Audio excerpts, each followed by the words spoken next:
It's the Powerade Tigers going up against the BDerby llamados PBA ating todo. So here we go, the starters on your screen. It is going to be the Powerade Tigers in their black shirts, while BMEG is in the white. Powerade winning the tap here. Chicky, how important is a strong start gonna be? Last time out nung Wednesday, nakita natin Powerade after 1 quarter, nalayuan kagad ng Alaska 38-16. Pero dito, Russell Carter knocks in a 3 to open up the scoring. You know what, Mago, if you start slow, if you start poor, chances are that will be your tempo for the rest of the game. So ang ayaw dito ng both coaches is for them to start slow, because that will be yung kanilang itatakbo for the whole 48 minutes. Nagmintis etong si Spears. Here come the black shirts. Another 3-pointer on the way for Carter. This time around, nagmintis. He's 1 of 2 now. Last time out, he was 3 of 12. Away from play, a whistle is blown. And you know, yung unang-unang bato ni Carter na 3-point shot. For me, kung ako yung nasa kabilang koponan, iisipin ko, this guy means business today. Because after getting beaten that bad in their first game, they really wanna get back at yun nga lang dito against BMEG. Sideline inbound. Villanueva. There you go to James Yap. Of course, always a fan favorite. Etong si Big Game James as Spears. Sorry miss for the new reinforcement of BMEG. Here come the black shirts of Powerade. Gary D. Binanggit mo, he's got to get himself going early. But Carter looking to clean it up. No go. Pingris for the rebound. Jonas pushes the action. Goes all the way. Wrong foot yung take-off niya on that layup. At hindi mo lang kung nadudula si Jonas o yung mga players natin sa playing court right now, because topsy-turvy ang ating first quarter so far. Villanueva, left corner pocket where he buries it. I really expect this game to be one fought from the outside as well, because a lot of shooters on both sides. David looking for Espino. Carter now. Oh, barrels into the defense of PJ Simon, and that's an offensive foul. And you have to give credit to the locals here, because they know how to guard these imports. Alam nila, these guys would want to barrel their way in, at handa-handa naman sila i-offer ng kanilang mga katawan to get that offensive foul. So we are tied at 3 in the second installment of your 2011 PBA Phoenix Fuel on Tour. Siyempre, nauna dyan sa lawag last Friday as Pingris will miss. Carter with a rebound. Carter wanting to go all the way once again. This time around, will pick up a block. It's a good sign here for the Tigers that their import is very aggressive. Talagang umpisa pala na. But then again, hindi mo alam how long will he last having that type of energy. Aabot ba ito ng 48 minutes o biglang mawawala yung gasolina nito pagdating ng fourth quarter? Last Wednesday at the Conata Astrodome, etong si Carter, ganun din, ang hilig niya, kukuha ng rebound and will always try to go coast to coast. Mukhang handa etong BMEG defenders, sacrificing their bodies. This time around nga lang, nahuli yung dating ng defense, trying to take the charge, kaya blocking foul yun na itawag.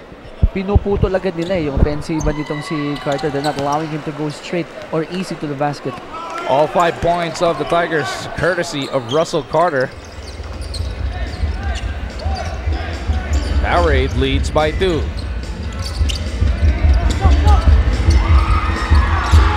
James Yap looking for his import. Trying to put it on the floor. He recovers. Loses it once again. And last touch whistled on Chico Lanete. Powerade here playing 2-3 zone. Iniistima pa nila itong si Spears because he's a big guy and he can post up really well. 8 seconds on the shot clock. Play broken up once again. Look at the defense of Powerade. Not allowing that leather to go underneath the Spears. They go outside. Simon looks up at the clock, puts it on the floor, creating space against Carter. Looper doesn't work. Gary D for the board. Good defense there for the Tigers. They're really denying the ball sa baba kay Spears. Espino wanting to attack early. Ito si Espino, looks like he has a conscious effort now trying to contribute. Nung first game, 29 minutes of action naglaro to si Espino. Isang beses lang tumira. He was 0 for 1 from the field. 0 points ang nai-contribute niya. Actually, absent in that game also, Maguna, mention mo si Dennis Espino, is also Mark Macapagal and Celino Cruz, who played in that game, but all three didn't score a basket. Speaking of Celino Cruz, as Jonas Villanueva gets a basket that ties this game at 5, Celino Cruz, one of the new additions to this Powerade Tiger crew. Yung isa pang bago nila, JR Kenyahan, did not make the trip here to Tubod, Lanao del Norte dahil meron tong sprained left ankle, hindi na nga nakasama. To Tubod, hindi rin nakalaro last Wednesday. As PJ Simon gets himself on the board, BDerby is in the lead for the first time tonight. You know, BMEG giving the Tigers a difficult time because the guards of BMEG are really good off the break, as we saw there, PJ Simon scoring off Will Antonio. David trying to dribble out of trouble. Hand off to Espino. Espino finding Lanete at the corner. Doesn't work. Good ploy there for the Tigers. They're trying to bring Spears out with Espino. Dribbling top of the key para walang big guys sa loob. Kick out sa labas, hindi lang na-shoot ng Powerade. Jonas trying to set the table. Goes to the right side. They go to Spears, top of the key. And away from play, another whistle. Looks like a foul will be whistled on Espino. Really a challenge here, no? Magu for the Tigers. Do you want to go big? Do you want to go small? If you go big, you risk BMEG running you to the ground. At ito, dalawa na ang personal foul ni El Capitan Dennis Espino. Ricky Kalimag is brought off that Powerade bench. Simon looking for Spears. He's 0 for 2 from the field. This time around, he gets that pass over to Jonas. Villanueva could not make that three. Antonio for the board. Here comes Lanete. Chico, step back jumper. Doesn't work. Spears, kakalawitin sana pero nagulo ni Kalimag. But the white shirts have possession. PJ fakes a spin, fades away. Foul is whistled on the shot. Kitang-kita mo doon, before that play of PJ Simon, they're really struggling to give the ball to Spears. And you have to give credit to the defense of Will Antonio. Not giving up, boxing out well. Yun nga lang, hindi nakashoot sa kabilang Powerade. Doon din ako bilib dito kay Will Antonio. No? Medyo mature na rin to dito sa PBA. But he started his career as a 2-guard. Ngayon, 4-3 na linalaro niya. Naglalaro na sa ilalim. Kilala natin yan. He's a very good perimeter shooter. He can stroke it from the outside. But if he needs to bang bodies with people like Spears, kaya-kaya rin ni Will Antonio. Kita mo naman, may gamas na yung katawan nito ngayon ni Will Antonio. As PJ Simon has scored the last 4 points for BDerby Ace, and that is their lead, 9-5, here at the Mindanao Civic Center Gym.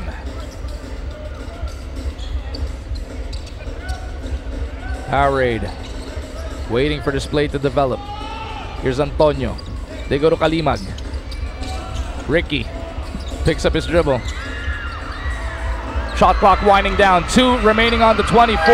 Fourth shot doesn't work. Rebound. Ping taps it over to James Yap.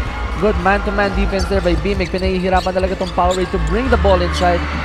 James Yap momentarily open there. Threw a pick. Still can't get a basket. Here comes Russell Carter once again. Russell, sidestep and a looper. This time it works. Good shooting there from Carter, but then again, Magu would like to keep on mentioning this. Kung hindi niya papainitin din yung kanyang mga teammates, how long can you keep on scoring for the Tigers? You have to involve also your teammates down the stretch. Villanueva over to Spears, back to Villanueva. PJ trying to break free from the cudgels of Antonio, and Will is whistled for that foul.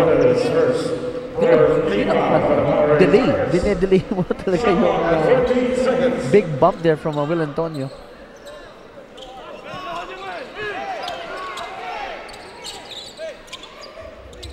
Shot clock at 12 for the white shirts. James Yap for a 3. Wala pa rin para dito kay Big Game. So he's 0 for 6 now for the tournament. 0 for 1 in this game from that distance. Carter. 2 guys. Oh, drops it off just in the nick of time, but Kalima could not handle it. Here comes James Yap once again. 3 defenders down. James goes crossover. Laneta picks up that foul. You gotta give credit to the presence of mind of James Yap. He saw a smaller guard in Chico Laniete. He's quick also, Chico's quick. But he knew that he had the advantage as he was facing the basket. And he was able to get that foul of Chico Laniete.